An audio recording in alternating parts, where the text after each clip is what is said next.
City spots selfie shots. Selfie spots గా మారిన పాత బస్తీ అందాలు. పూర్తి వివరాలకు చదవండి రేపటి సాక్షి దినపత్రిక. వైఎస్ జగన్మోహన్ రెడ్డి తన పాలనలో ఏర్పాటు చేసిన వ్యవస్థలను చంద్రబాబు ధ్వంసం చేస్తున్నారు. అంతేకాదు గత ప్రభుత్వ హయాంలో తీసుకున్న నిర్ణయాలను పక్కన పెడుతున్నారు. రాజకీయ కక్షపూరిత ధోరణితో ముఖ్యమంత్రి చంద్రబాబు అనుసరిస్తున్న వైఖరి ప్రజలకు శాపంగా మారుతోంది. దీనికి నిదర్శనమే ప్రభుత్వ మెడికల్ కాలేజీల పట్ల చంద్రబాబు సర్కారు వ్యవహరిస్తున్న తీరు. కూటమి ప్రభుత్వంలో భాగమైన బీజేపీ కేంద్రంలో అధికారంలో ఉన్నప్పటికీ ఈసారి ప్రారంభం కావాల్సిన మెడికల్ కాలేజీలను ప్రారంభించలేని అసమర్థ ముఖ్యమంత్రిగా చంద్రబాబు మిగిలిపోతున్నారా అంటే అవుననే సమాధానం వస్తోంది. Senior journalist Kommineni Srinivasa Rao comment చూద్దాం. మాజీ ముఖ్యమంత్రి వైఎస్ఆర్ కాంగ్రెస్ పార్టీ అధినేత జగన్మోహన్ రెడ్డి కొద్ది రోజుల క్రితం ఒక ప్రకటన చేస్తూ ముఖ్యమంత్రి చంద్రబాబు ప్రజారోగ్యానికి ఉరితాడు వేస్తున్నారని వ్యాఖ్యానించారు. చూడబోతే ఖచ్చితంగా అదే పనిలో చంద్రబాబు ప్రభుత్వం ఉన్నట్లు కనిపిస్తోంది. దేశంలో ఏ ఇతర రాష్ట్ర ప్రభుత్వం ఇంత ఘోరంగా వ్యవహరించి ఉండదు. జగన్ నియోజకవర్గమైన పులివెందులపై కక్ష లేక రాయలసీమపై వ్యతిరేకతో తెలియదు కానీ బంగారం వంటి మెడికల్ కాలేజీ సీట్లను వదులుకుంటూ కేంద్ర ప్రభుత్వానికి లేఖ రాయడం అంటే ఇది చంద్రబాబు ఏపీ ప్రజలకు చేసిన ద్రోహం కాక ఏమవుతుంది? జగన్ హయాంలో 17 మెడికల్ కాలేజీలు తెచ్చినా 4 ఓడరేవులు, 9 ఫిషింగ్ హార్బర్లు, విజయవాడ వద్ద కృష్ణానదికి రిటైనింగ్ వాల్, పలు పరిశ్రమలు తీసుకొచ్చినా ఏపీలో అసలు అభివృద్ధే లేకుండా పోయిందని ఎల్లో మీడియా అండతో చంద్రబాబు విపరీతమైన దుష్ప్రచారం కొనసాగించారు. ప్రతిపక్షంలో ఉన్నప్పుడు ఏపీలో విధ్వంసం తప్ప ఏమీ లేదని అభాండాలు మోపేవారు.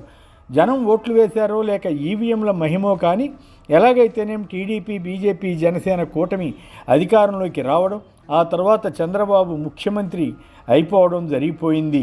అంతే, ఇక ఏపీలో విధ్వంసం ఆరంభమైంది. అనేక వ్యవస్థల్ని చంద్రబాబు కుప్పకూల్చారు. ఇప్పుడు చంద్రబాబు దృష్టి జగన్ తెచ్చిన మెడికల్ కాలేజీలపై పడింది. ప్రభుత్వ రంగంలో కాలేజీల నిర్మాణం చేపట్టాలనే జగన్ సంకల్పానికి తూట్లు పొడుస్తూ చంద్రబాబు ప్రభుత్వం ముందుకు వెళుతోంది. ఒకవైపు తెలంగాణలో మరో 4 మెడికల్ కాలేజీలకు కేంద్రం పచ్చజెండా ఊపింది. దీంతో ఈ ఏడాది తెలంగాణలో కొత్తగా 8 కాలేజీలు ఏర్పడనున్నాయి. ఇవన్నీ ప్రభుత్వ కాలేజీలుగానే ఉండబోతున్నాయి. ఫలితంగా తెలంగాణ ప్రభుత్వ మెడికల్ కాలేజీల్లో సీట్ల సంఖ్య 4090కి చేరబోతోంది. తెలంగాణతో పోటీపడి ప్రభుత్వ కాలేజీల ఏర్పాటుకు కృషి చేయవలసిన ఆంధ్రప్రదేశ్ ప్రభుత్వం గతంలో జగన్ తీసుకొచ్చిన కాలేజీలను ప్రైవేటు పరం చేయాలని ప్రయత్నిస్తోంది. జగన్ ప్రభుత్వ హయాంలోనే 5 కాలేజీలు ప్రభుత్వ రంగంలో ఏర్పడ్డాయి. తద్వారా 750 సీట్లు కొత్తగా అందుబాటులోకి వచ్చాయి. ఈ ఏడాది మరో 5 కాలేజీలు ప్రారంభం కావాల్సి ఉండగా చంద్రబాబు ప్రభుత్వం వాటికి మంగళం పాడుతుండడం దారుణంగా ఉంది. కొత్త మెడికల్ కాలేజీల్లో అన్ని సీట్లను కన్వీనర్ కోటాలోనే భర్తీ చేస్తామని చంద్రబాబు, పవన్ కళ్యాణ్, లోకేష్ ఇచ్చిన హామీ గాలి కొదిలేశారని జగన్ విమర్శించారు. బీజేపీతో పొత్తులో ఉన్న 5 కాలేజీలకు అనుమతి తెచ్చుకోలేకపోవడం చంద్రబాబు వైఫల్యమని జగన్ ధ్వజమెత్తారు. ఒకవైపు కొత్తగా రావాల్సిన 5 మెడికల్ కాలేజీలు అయోమయ స్థితిలోకి వెళితే మరోవైపు కేంద్రం పులివెందుల వైద్య కళాశాలకు ఇస్తానన్న 50 సీట్లను కూడా వద్దంటూ చంద్రబాబు సర్కార్ లేఖ రాయడం రాయలసీమకు అన్యాయం చేయడం కాక మరేమవుతుంది? జగన్ ప్రభుత్వం తీసుకొచ్చిన మెడికల్ కాలేజీలను ప్రైవేటు పరం చేయాలని చంద్రబాబు ప్రభుత్వం లక్ష్యంగా పెట్టుకున్నట్లుంది.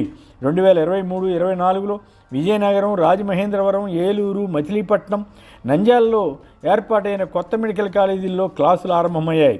750 సీట్లు అందుబాటులోకి రావడంతో మెరిట్ కలిగిన పేద విద్యార్థులకు కూడా ప్రయోజనం జరిగింది. 2024-25లో పాడేరు, మార్కాపురం, మదనపల్లి, పులివెందుల, ఆదోనిలలో కొత్త కాలేజీలు ప్రారంభం కావాలి. వీటి భవనాల నిర్మాణం కూడా జరిగింది. కానీ ప్రస్తుత ప్రభుత్వం వీటన్నిటినీ ప్రైవేట్ పరం చేయాలన్న ఉద్దేశంతో ఆరంభించడం లేదన్న విమర్శలు వస్తున్నాయి. ఫలితంగా మరో 750 సీట్లు అందుబాటులోకి రాకుండా పోయాయి. మంత్రివర్గ సమావేశంలో కూడా ఈ అంశాన్ని చర్చించి గుజరాత్ మోడల్లో ప్రైవేట్ రంగానికి అప్పగించాలన్న ఆలోచనలో ప్రభుత్వం ఉన్నట్లు తేల్చింది. దీనివల్ల అధిక ఫీజుల్ని సామాన్య విద్యార్థులు సైతం చెల్లించాల్సి వస్తుంది. మెరిట్ ఉన్న వైద్య విద్యను పేదలు అభ్యసించలేని పరిస్థితి వస్తుంది. ఇక వచ్చే ఏడాది ప్రారంభించాల్సిన 7 మెడికల్ కాలేజీల నిర్మాణాల పనులు కూడా అటకెక్కించారని వార్తలు వచ్చాయి. కొన్ని కాలేజీల నిర్మాణంలో పనులు నత్తనడగ్గా సాగుతుండడంతో అందులో ఉన్న వస్తువులు చోరీకి గురవుతున్నాయి. ఈ కాలేజీలకు ఆర్థికంగా వెసులుబాటు కల్పించడం కోసం సెల్ఫ్ ఫైనాన్స్ స్కీమ్ కింద 50% సీట్లను అధిక ఫీజుకు కేటాయించాలని జగన్ టైంలో నిర్ణయిస్తే ఇదే చంద్రబాబు, పవన్ కళ్యాణ్, లోకేష్లు నానా గగ్గోలు పెట్టారు. సంబంధిత 107, 108 జీవోలను రద్దు చేయాలని డిమాండ్ చేశారు. తాము అధికారంలోకి వస్తే మొత్తం సీట్లు కన్వీనర్ కోటాలోనే, అంటే ప్రభుత్వ పరంగానే కేటాయిస్తామని బడాయి మాటలు చెప్పారు. తీరా అధికారంలోకి వచ్చాక సెల్ఫ్ ఫైనాన్స్ విధానాన్ని మార్చుకోవడం లేదని హైకోర్టులో వేసిన అఫిడవిట్లో తేల్చేశారు. అక్కడితో ఆగకుండా మొత్తం కాలేజీలను ప్రైవేటు పరం చేయాలని చంద్రబాబు ప్రభుత్వం ఆలోచిస్తోంది. ఇప్పుడు చేజేతులారా ప్రభుత్వ రంగంలో రావాల్సిన మెడికల్ కాలేజీలను వదులుకుంటున్న వైనం ఆందోళన కలిగిస్తుంది. దీనిపై ఆయా రాజకీయ పార్టీలు, విద్యార్థి సంఘాలు పెద్దగా స్పందిస్తున్నట్లు కనపడడం లేదు. చంద్రబాబు ఎవరినైనా మేనేజ్ చేయగలరనడానికి ఇదొక ఉదాహరణ. ఏదేమైనా ఆంధ్రప్రదేశ్లో టీడీపీ, జనసేన, బీజేపీ కూటమి అధికారంలోకి వచ్చిన తర్వాత జరిగిన హింసాకాండ, విధ్వంసం గతంలో ఎప్పుడూ జరగలేదు.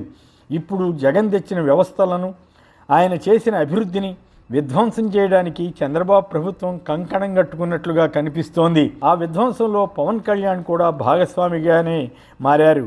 ప్రతిపక్షంలో ఉన్నప్పుడు సూపర్ 6 అంటూ ఎక్కడలేని హామీలు ఇచ్చి ఇప్పుడు మాట తప్పుతున్నారు.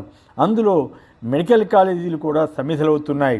ఇది ఆంధ్ర ప్రజలు చేసుకున్న కర్మ అనుకోవాలా?